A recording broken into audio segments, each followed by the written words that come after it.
The goal in football is to win games, and eventually win the Super Bowl. There have been 56 different Super Bowl champions in NFL history, all with their own unique story of how they ended up lifting the Lombardi Trophy. Some teams had dominant regular seasons, some teams experienced a magical playoff run, and some teams had both. That begs the question, who's the greatest team? Today, I'll be making the case for the 1984 San Francisco 49ers as the greatest NFL team of all time.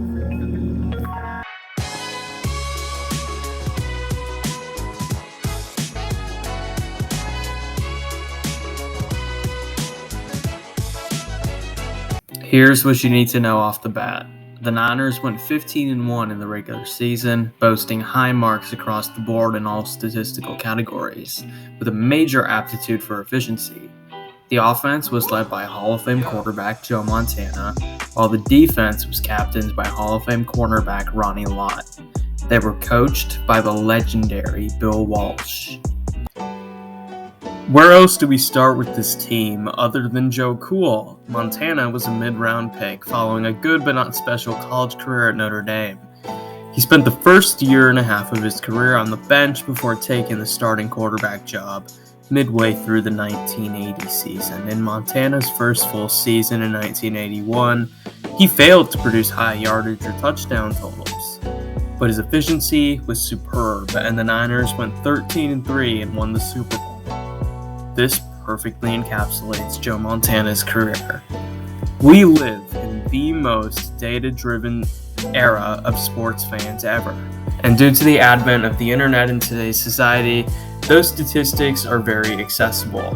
One could look at Montana's yardage totals compared to other quarterbacks of his era and think, he wasn't better than them, he just had a way better team and coach than they did, and that's the sole reason he has way more rings. But the gap between that and the truth of the situation is larger than the distance between LA and Miami. Sure, Montana didn't have high yardage totals, failing to ever crack 4,000 yards or ever lead the league in the category. But that doesn't make him overrated, it just means that context must be added to those statistics. Montana finished in the top 5 of attempts just 3 times during his Niners career. For comparison, Drew Brees had accomplished this feat just 3 years into his Saints career. The Niners had a balanced style of play, rarely asked Montana to gun the ball downfield the way Brett Favre or Patrick Mahomes would, and both he and Bill Walsh were smarter than that. His efficiency statistics are off the charts, specifically regarding his era. Montana led the league in completion percentage 5 times, and finished top 5 in passer rating in each of his first 6 seasons. He wasn't about leading the league in pass yards or making the longest throws. He wanted to give his team the best chance to win every game. Montana, for my money, is one of the 5 most cerebral quarterbacks of all time, and the most of the 80s. This is reinforced by the fact that the Niners had the fewest turnovers of any offense in 1984. His ability to read defenses and be one of the greatest processors the league has ever seen made him perfect for Bill Walsh's West Coast offense, setting the standard for every Drew Brees or Matt Ryan that followed him. His arm was never the biggest, but it didn't have to be. He played in a system that didn't require a huge arm, and for what it is worth, Montana thrived in his final 2 seasons in the league, and did this while playing in Kansas City. But with all that said, when you think of Joe Montana, you think winner. Why? Because he was nothing but a winner. In his first ever season as a starter, he won Super Bowl MVP, a feat as impressive as Magic Johnson winning NBA Finals MVP in 1980 as a rookie. It is no coincidence that San Francisco was 22nd in wins in the 10 years that preceded Montana becoming the starter, and then led the NFL in wins in the 10 years that Montana was starter. He had an impact on winning that only Tom Brady has shared in the 100-plus year history of the NFL. Building on that connection, Brady and Montana are the only 2 quarterbacks in NFL history with 15-plus career playoff wins. Larry Schwartz wrote in an ESPN article about Montana, quote, "He possessed an almost Mystical calmness in the midst of chaos, especially with the game on the line in the fourth quarter. While others saw turmoil and danger after the snap, Montana saw order and opportunity. He was Joe Cool, the unflappable king of the comeback. That he was. 1984 was Montana's best season yet, posting career highs in completion percentage, touchdowns, and passer rating, while making second-team All-Pro. The other thing that stood out about Montana was his exemplary leadership. Montana led by example, promoting trust and fostering cohesion with his teammates in preparation for a situation in which it could become a crucial factor in determining a victory. He wasn't loud like Michael Jordan in his role of leadership, describing himself as more of a quiet type of leader, but whatever the style, it worked really well. In the wise words of his teammate Randy Cross, quote, "There have been and will be much better arms and legs and much better bodies on quarterbacks in the NFL. But if you have to win a game or score a touchdown or win a championship, the only guy to get is Joe Montana." That sums it up very well. Montana never worked alone, though. The Niners' run game of '84 was spearheaded by the criminally underrated Wendell Tyler. Tyler wasn't a power back, only weighing about 200 pounds. What he was a big play waiting to happen. In his 4 years in San Francisco, Tyler ran for an average of 5 yards per carry, second in the league during that span.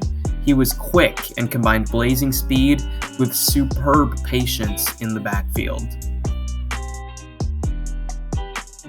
Fullback Roger Craig took some of the rushing burden from him. Roger Craig, one of the single greatest receiving backs to ever play the game. Roger Craig, a player who many have argued should be in the Pro Football Hall of Fame for years. Craig was the first player in NFL history to top 1,000 yards rushing and receiving in the same season. He used his knee-churning, eyes-wide-open style to earn 4 trips to the Pro Bowl and score a Super Bowl record 3 touchdowns in one game. Craig was not yet in his prime by 1984, just in his second season in the league. Still, Craig totaled 1,324 yards from scrimmage to go along with 10 total touchdowns, and it was because of him that guys like Alvin Kamara have success in the West Coast offense as receiving backs. These two combined to form a very strong rush attack, making the Niners' offense exceptionally balanced, ranking in the top 5 offensively in both pass and rush offense in 1984. Catching Montana's passes was a group of players that did their job exquisitely.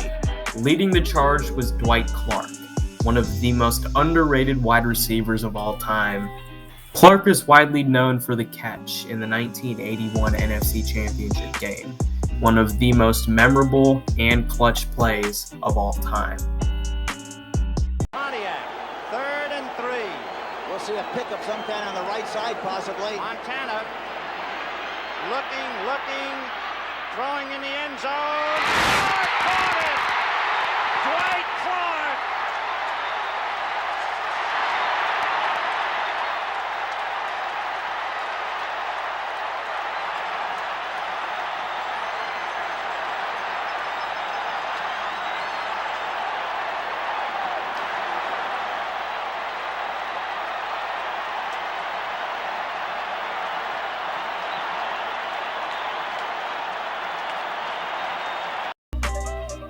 As awesome and unforgettable as this play was, Clark was a divine player in his own right, catch or no catch.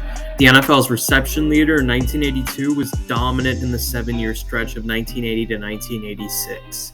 During that span, Clark was 3rd in catches, 6th in yards, and 6th in touchdowns. Clark was dependable, relentless, and consistent. He had a flair for the dramatic in clutch time matched only by the legend throwing him the ball. No player had more playoff receiving yards from 1979 to 1987 than Dwight Clark. Linebacker Matt Hazeltine said of Clark, quote, "Dwight is the finest blocking wide receiver in the game today." 1984 was no different, as number 87 out of Clemson hauled in 52 catches for 880 yards and 6 touchdowns. You cannot tell the story of the NFL without Dwight Clark. Forget about Freddie Solomon, Clark's partner in crime out wide. Solomon scored 10 touchdowns in 1984, ranking within top 5 of the league. Standing at 5'11", 185, Solomon surprisingly caught all the tough vertical balls most wide receivers at that time failed to catch. When all the lights shined on Dwight Clark, nobody was covering Solomon. The guy was just automatic. The man could glide like no one else playing the position then, and was the perfect contrast to Dwight Clark, just as Reggie Wayne was to Marvin Harrison years later. The big guys blocking Joe Cool don't get nearly enough credit. In 1984, San Francisco's offensive line featured 3 Pro Bowlers, over half their offensive line. Center Fred Quillen was among them. Discovered in the 7th round, Quillen was the centerpiece of the Niners' offensive line for a decade. 30-year-old Randy Cross was another top-shelf Niner veteran. Drafted in 1976, Cross made the 3rd and final Pro Bowl of his career in 1984. His size and tenacity in run blocking helped open holes for Craig and Tyler to run through. Right tackle Keith Fahnhorst was the best and most steady of them all. After years of being nothing but a solid starter, Fahnhorst had the best year of his career in 1984, making first-team All-Pro. Together, these guys formed the best offensive line in the National Football League in 1984. But there's more to the game than just offense. There's a whole other side of the ball that is just as important to team success: defense. And the San Francisco defense was absolutely immense. Dwayne Board led the team in sacks, with 10 in 1984. With a frame of 6'5", 248, Board could do anything. He was great against the run, and as a pass rusher, combining overwhelming power with surprising speed as a rusher. His partner in crime off the edge, Tina Turner, was not as dominant statistically, blessed with quick sideline-to-sideline speed and an inordinate amount of situational awareness. Turner had 4 interceptions in 1984. He was a versatile chess piece in George Seifert's defense, capable of performing at several different positions with no drop in proficiency. Turner was a perfectionist, never accepting anything but excellence, and being a defensive leader, that mindset rubbed off on the rest of the unit. He would stay up until 3 a.m. cleaning his car because he missed a tackle, showing his commitment to nothing but perfection. Both Manu Tuisosopo and Jim Stuckey filled their roles in the middle of stopping the run, forming a sterling combination of power and quickness. The real stars of the defense lied in the secondary. The back end featured 4 Pro Bowlers, all of which had their own unique roles in George Seifert's 3-4 defense. The star of the show was Hall of Famer Ronnie Lott. Known for his hard-hitting style, the versatile defensive back earned 10 Pro Bowl invitations at 3 different positions: cornerback, free safety, and strong safety. Lott played cornerback in Seifert's system, and at a tall 6 foot along with being 200 pounds, Lott was a cut above the rest when it came to covering physical receivers and tight ends. Combine this with a fearless motor that would have made Terrell Owens proud, and you have yourself one of the greatest ever careers for a defender in league history. His partner, Eric Wright, was not far off being as dominant. Blessed with exceptional range and a rangy 6'1", 183-pound frame, Wright gained widespread acclaim as one of the finest man-to-man defenders in the league, with opposing quarterbacks rarely throwing the ball in his direction. He made the Pro Bowl in 1984, one of the 2 selections of his career. Behind the 2 corners sat 2 more Pro Bowlers, both at safety. Dwight Hicks was the more accomplished of the 2 and led the Niners secondary at the back of it. Considered a natural leader on and off the field, Hicks was elected captain both his senior year at the University of Michigan and defensive captain during his Super Bowl winning 1984 season with the 49ers.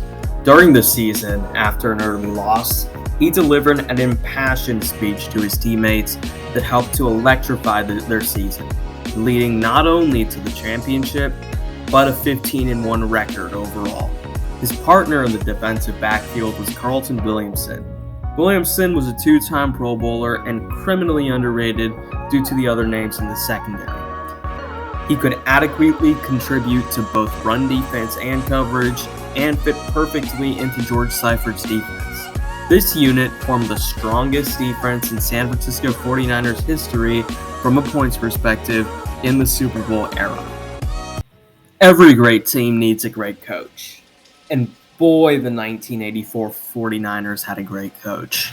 Walsh began his career as a passing game assistant with the Oakland Raiders in the latter half of the 1960s. Eventually, he moved to join the coaching staff of the Cincinnati Bengals, where he developed an offensive philosophy known as the West Coast offense, a horizontal passing system that relied on quick, short throws, often spreading the ball across the entire width of the field. Walsh spent 8 years as an assistant for the Bengals, and with the help of star quarterback Ken Anderson and star receiver Isaac Curtis, produced a consistent and effective offensive attack, as Cincinnati's pass offense ranked second in completion percentage, fourth in yards per attempt, and third in passer rating during Walsh's 8-year tenure. After a fairly successful 2-year run with Stanford, Walsh was hired as the head coach of the San Francisco 49ers ahead of the 1979 season. The 49ers were 15th in wins in the decade that preceded Walsh as head coach. During his decade-long stint as coach, the Niners ranked 4th in wins. It didn't start off perfectly, but by 1981, Walsh inserted a new full-time starting quarterback named Joe Montana. Montana led the league in completion percentage, Walsh won Coach of the Year, and the Niners went 13-3 and won the Super Bowl. Bill Walsh is the head coach version of Midas. Every quarterback he touches turns to gold. Here is Joe Montana on his head coach. That was just his way, and he was a great coach and a great man. In 1983, the San Francisco 49ers took a trip to Washington to play the Redskins in the NFC Championship. The Redskins held a 21-0 lead before Joe Montana did what he always did, bringing San Francisco back and eventually tying it at 21-all. However, due to several controversial calls that went in favor of Washington, reigning MVP Mark Moseley had the chance to right the wrongs of his 4 missed field goals that night with the game winner. This is how the 49ers season ended. Do, isn't it, to forget about it? It sure is. Especially after you've had a day like he had. This one is good. Redskins 24, 49ers 21. The loss stung deep, and the team was forced to sit and watch the NFL media sing Washington's praises, knowing that they could have easily been the ones in that position. When they hosted Washington in Week 2, they let their rivals know that they meant business, taking a 27-0 lead in the second quarter. San Francisco channeled that inner fire into one of the most successful seasons of all time, winning the most games in a regular season that the NFL had ever seen, with 15. The Red and Gold thrashed their opponents with regularity, boasting the second highest point differential of the Super Bowl era to that point with a staggering plus 248. They weren't doing this against bad teams either, as the Niners were 4-1 against playoff teams with an average margin of victory of nearly 16 points. First up in the divisional rounds, the 49ers would host the New York Giants. San Francisco jumped out to a 14-0 lead in the first quarter, and the defense took over from there. The 49ers forced 3 turnovers and sacked Giants quarterback Phil Simms 6 times to seal a 21-10 win and move on to the NFC Championship game. The 49ers hosted the Chicago Bears, who had set the NFL record for sacks in a single season. Bill Walsh sent the team an us-against-the-world type mentality ahead of the game to cultivate camaraderie and solidify the team. The newspaper men, they want you to lose. They want you to lose so bad.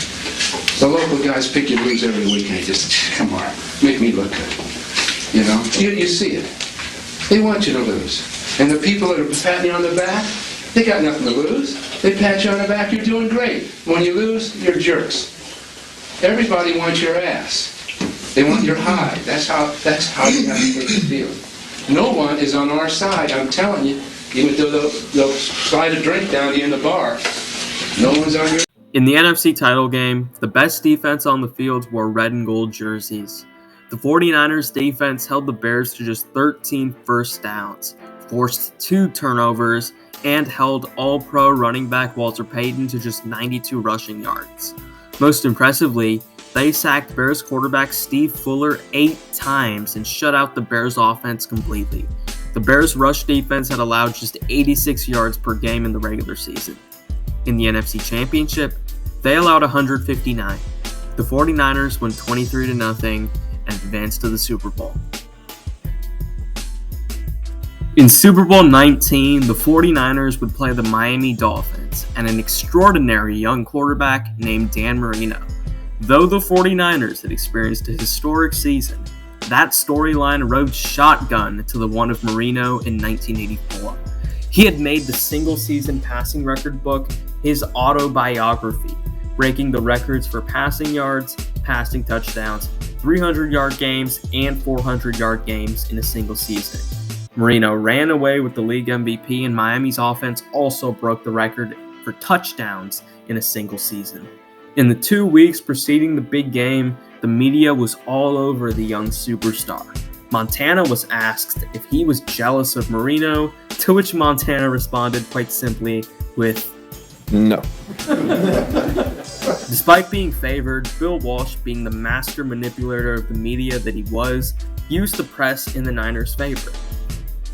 I can remember Walsh lying down in the middle of the floor, and he just started rumbling on and on about Miami. Oh, they have such a great offense. Oh my God, how are we gonna stop them? And geez, their defense and the killer bees. Geez, how are we gonna be able to get a first down or even a yard?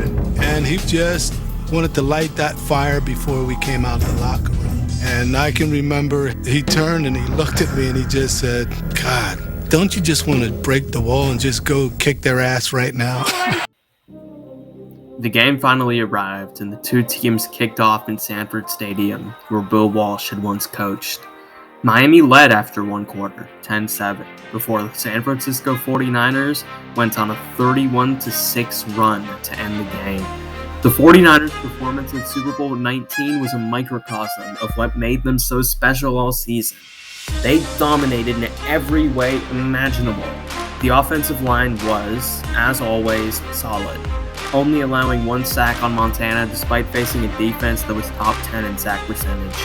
Not only did they perform well in pass protection, but they faced a little trouble in run blocking. The 49ers ran for 211 yards, the 6th most in Super Bowl history to that point, and the most rushing yards allowed by Miami that season. Tyler and Craig combined for 123 rushing yards and a touchdown. 4 different 49ers ended up with 5+ receptions in the game. The Niners defense had just as great of a day, holding Miami's run game to just 25 yards, a season low and the 2nd fewest in Super Bowl history to that point. Miami's Mark Duper, who had finished 6th in receiving yards in 1984, was held to a season-low 11 receiving yards. As for Golden Boy Marino, let's just say he didn't have his best night. Marino was sacked a season-high 4 times by the 49ers pass rush and threw 2 interceptions. His passer rating was a season-low 66.9, and Miami had the fewest yards and points offensively they had all season long. Coach Walsh was all over Don Shula's defense as the 49ers passing game clicked on all cylinders. And of course, like he did time and time again, Joe Montana played his best when his best was needed. He threw 331 yards, 3 touchdowns, even adding another on the ground. Marino had the best season, but Montana was the king, and Marino still lived in his kingdom. Montana took home his 2nd Super Bowl MVP that night. So much for being jealous. And I think that game, that Super Bowl, that performance is why they're the greatest. They could beat you in any way. You're a pass-happy, quarterback and wide receiver-dependent offense that lacks balance. Good luck passing against a secondary that featured 4 Pro Bowlers and the team that shut down the 1984 Dolphins, who had set all kinds of passing records. Your offense is predicated on a powerful run game. They shut out a Walter Payton-led offense. Your defense is led by a ferocious front seven that creates pressure. The Niners had one of the greatest receiving backs ever to wear you down with quick passes, and then Joe Montana would eviscerate your vulnerable secondary. Your defensive strength is the back end, led by an offensive line with 3 Pro Bowlers and a 2-headed attack in the run game. The Niners would simply out-physical you. Don't think they could hang in this era? Walsh was ahead of his time with the West Coast offense, and his offenses would fit perfectly into today's game. Think modern-day Peyton Breeze offenses, just with more of a clutch gene. Defensively, the '84 Niners were built more off secondary than front seven. Reminds you of another dominant defense in today's pass-happy era? Quite simply, the greatest. Candlestick Park stands no more, demolished in 2016 after decades of service in favor of a more modern stadium. I'll never get to see it, never get to ask the walls my questions or soak in the joy of Jerry Rice catching a touchdown in an important playoff game. Among the distinguished teams that called that park home, one stands alone. And if those walls were still around, if that field could talk, I know what I'd ask them. And I think I already know how they'd answer. They'd tell me that the 1984 San Francisco 49ers were the greatest NFL team of all time.